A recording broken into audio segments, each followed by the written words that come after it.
사랑이 내 백성을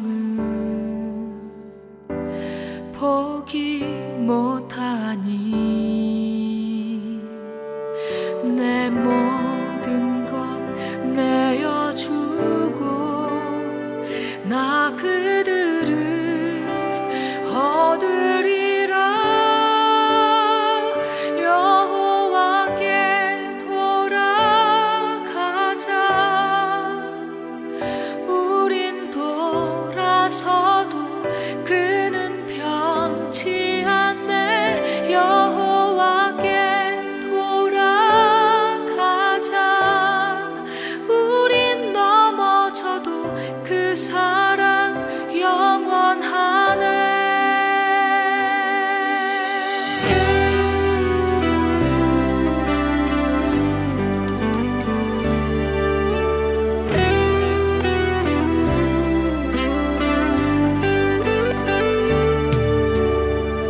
내 백성이 나를 떠나 돌아섰지만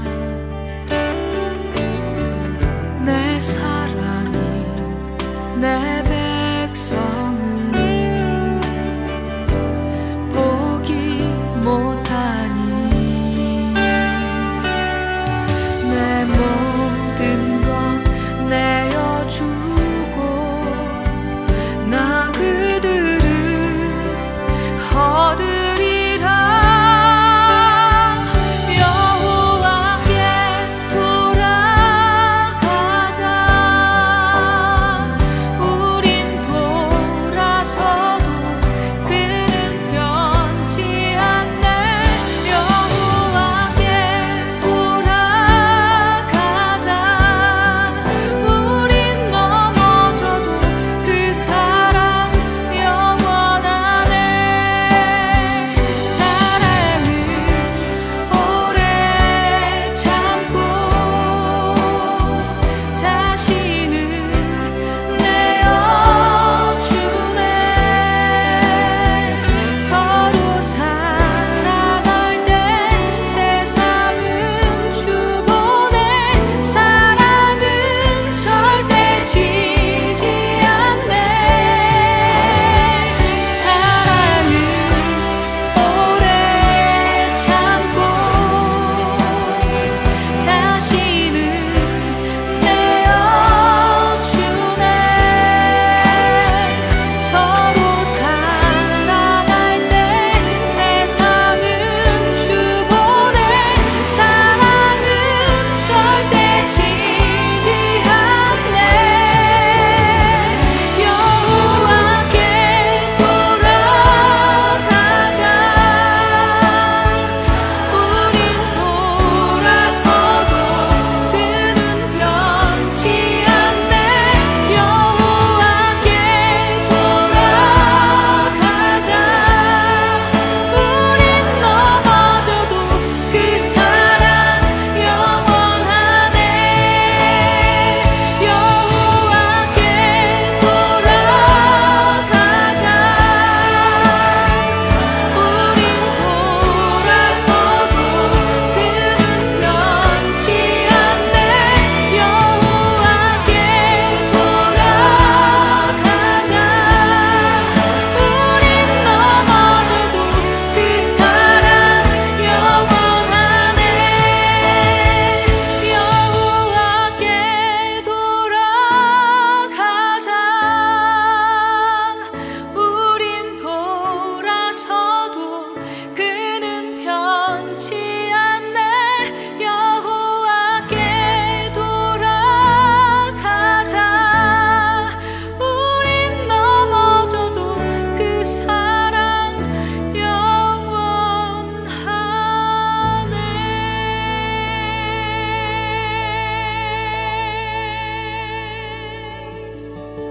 오늘 우리에게 주시는 하나님의 말씀은 신명기 28장 36절부터 57절까지의 말씀입니다. 여호와께서 너와 내가 세울 내 임금을 너와 내 조상들이 알지 못하던 나라로 끌어가시리니 내가 거기서 목속으로 만든 다른 신들을 섬길 것이며 여호와께서 너를 끌어가시는 모든 민족 중에서 내가 논란과 속담과 비방거리가 될 것이라.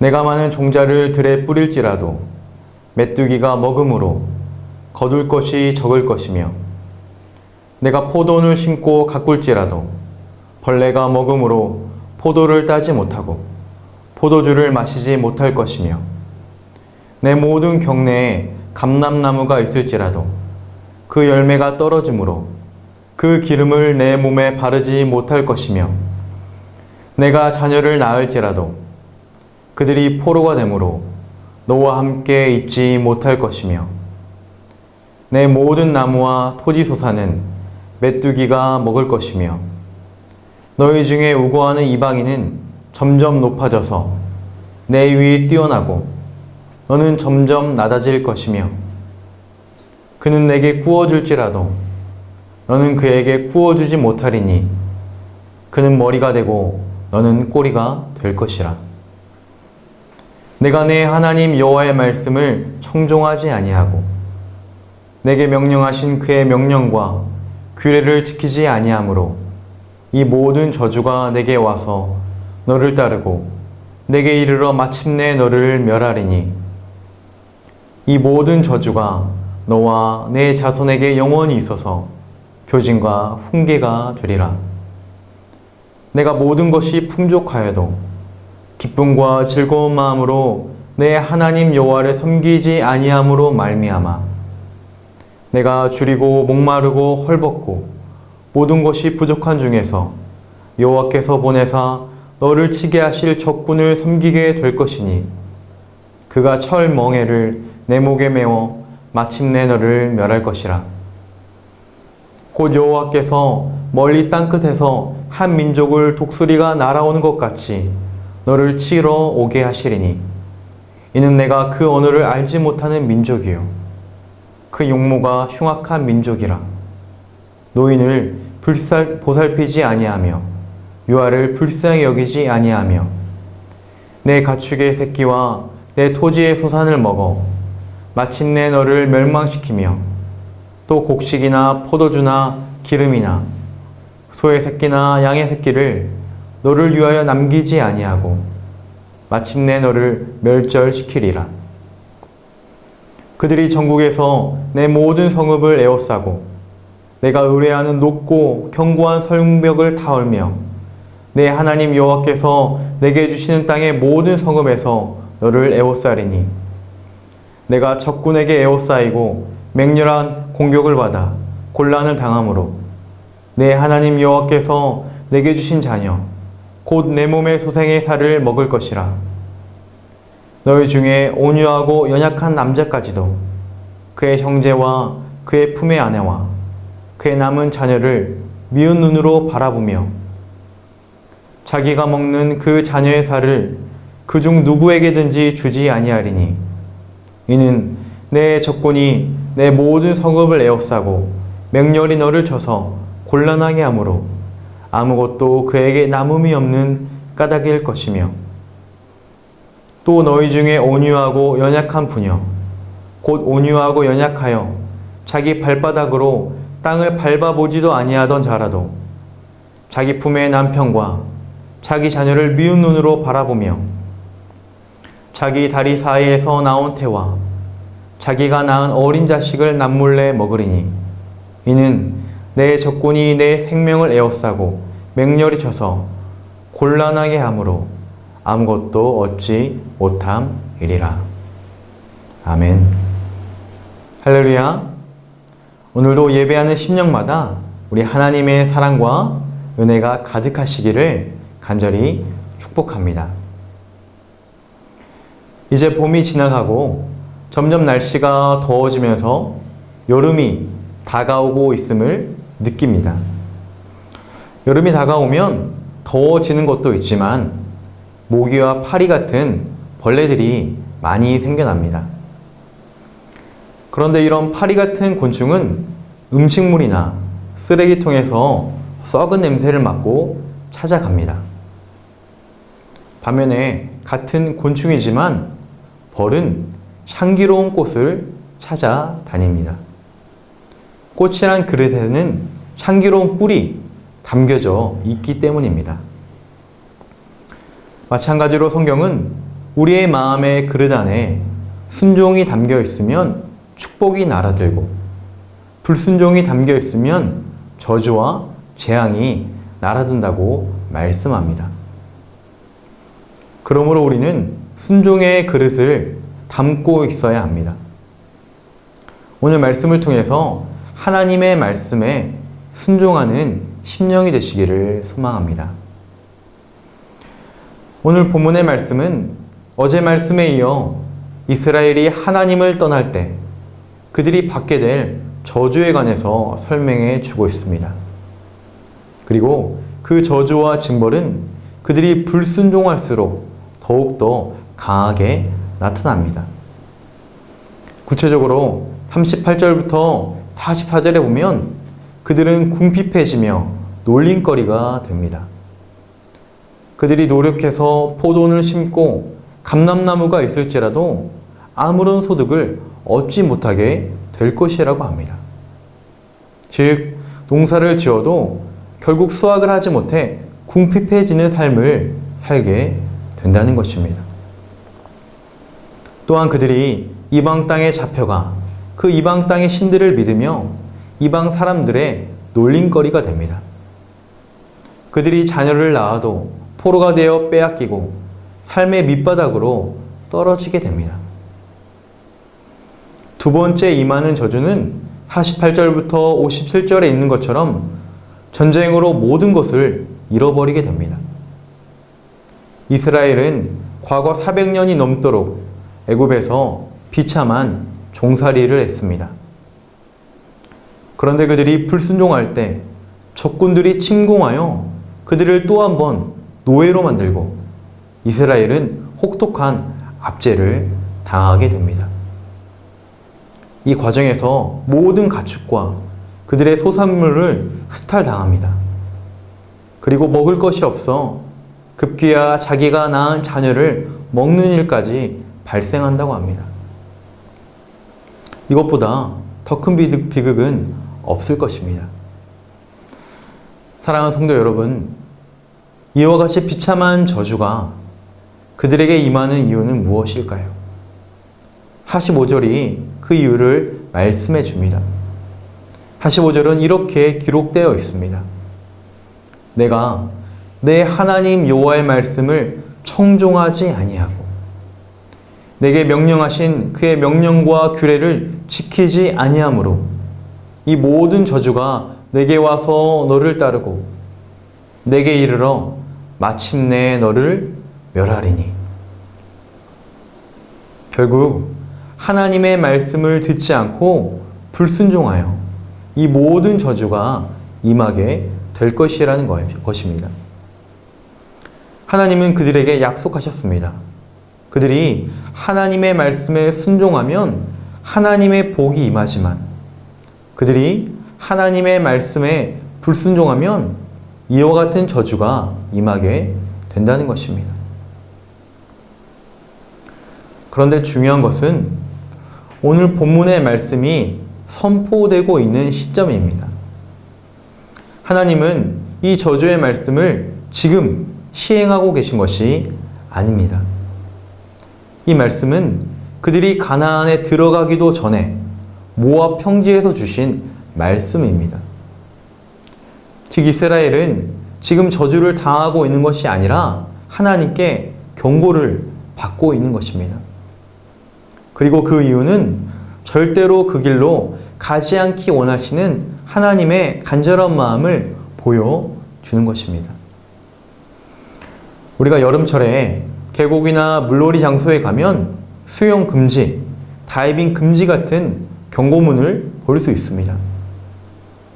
이 경고문의 목적은 사람들을 못살게 굴거나 자유를 억압하는 것이 아니라 오히려 그들을 보호하기 위한 것입니다.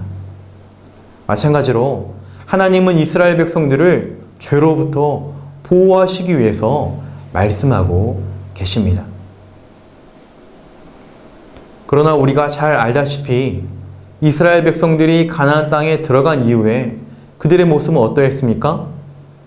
하나님께 순종하여 복을 누린 것이 아니라 불순종하여 하나님의 저주와 징계가 실제로 그들에게 임했습니다. 오늘 말씀의 저주처럼 그들이 궁핍하게 되었고 이방 나라들의 놀림거리가 되며 나라가 망해 포로로 끌려가기까지 했습니다. 왜 그들이 이런 어려움을 당해야 했을까요? 하나님의 경고가 이미 그들에게 주어졌지만 왜 그들이 불순종하고 말았을까요? 두 가지 이유를 생각해 볼 수 있습니다. 첫 번째로 그들이 불순종한 이유는 눈에 보이는 세상의 복을 더욱더 사모했기 때문입니다. 그들이 가나안 땅에 들어갔을 때 눈에 보이지 않는 영원한 하나님의 약속보다 눈에 보이는 가나안 땅의 문화, 그들보다 앞서 보이고 세련되어 보이고 화려한 문화에 마음을 빼앗겼습니다. 쾌락주의, 성공주의, 물질주의, 모든 우상숭배에 빠져들고 말았습니다. 하나님께서 진정한 복의 근원이시지만 현실 세상에 안주하고 눈에 보이는 세상의 화려함에 마음을 온통 빼앗겨 불순종한 삶을 선택하고 말았습니다. 여러분, 오늘 우리도 마찬가지입니다. 우리가 머리로는 하나님께서 우리의 주인이심을 이미 알고 있는 것 같습니다. 그러나 실제 나를 돌아보았을 때 나의 중심에 자리 잡고 있는 것이 무엇인지를 살펴보아야 합니다.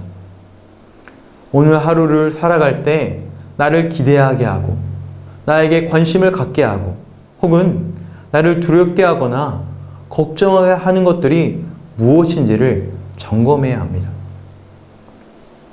지금 우리 안에 우리 주님보다 더 사랑하는 세상의 것들이 있다면 오늘 이 시간 믿음으로 결단하시며 끊어버리시기를 간절히 소망합니다. 두 번째로 이스라엘이 불순종하여 저주를 받은 이유는 믿음의 전수가 이루어지지 않았기 때문입니다.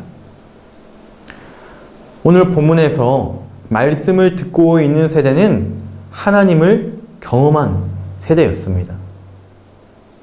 그들은 하나님의 기적을 눈으로 직접 보았습니다. 모세를 통해 말씀도 들었습니다. 그러나 가나안 땅에 들어간 이후에는 믿음의 전수가 이루어지지 않았습니다. 그 결과 그들의 다음 세대는 믿음과 기적의 세대가 아니라 불순종의 세대로 전락하고 말았습니다. 여러분, 우리가 살펴보고 있는 신명기의 뜻은 율법의 되풀이, 율법의 거듭, 다시 말해 율법을 거듭 되풀이하여 알려준다 라는 뜻이 있습니다.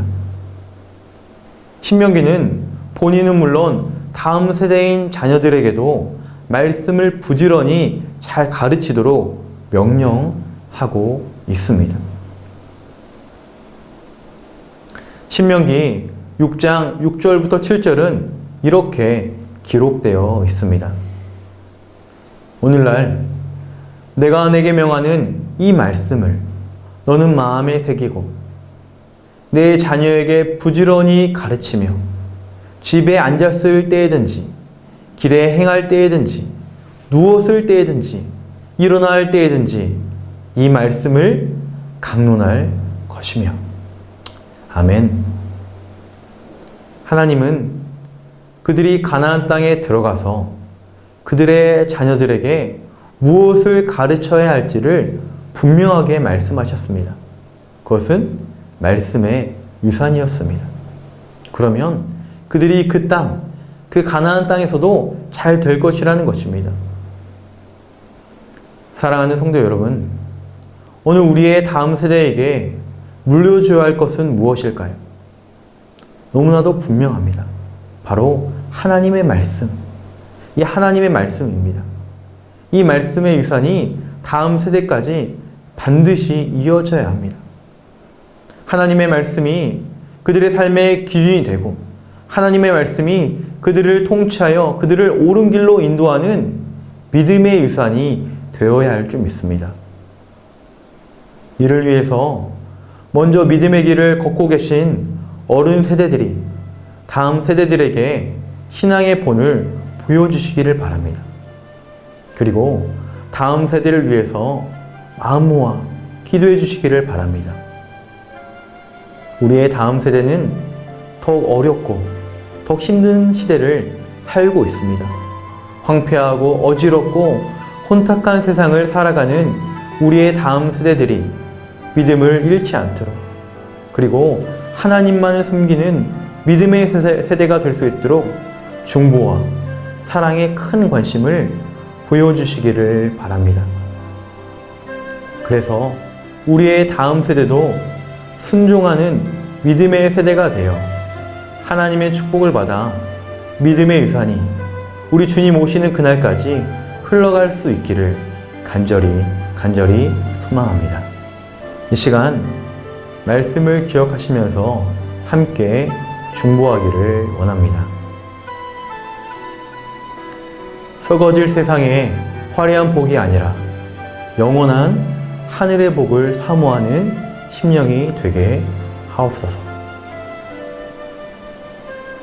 믿음의 유산이 다음 세대에 이어지게 하시고 다음 세대를 위한 교회 건축이 하나님의 인도하신 가운데 진행되게 하옵소서.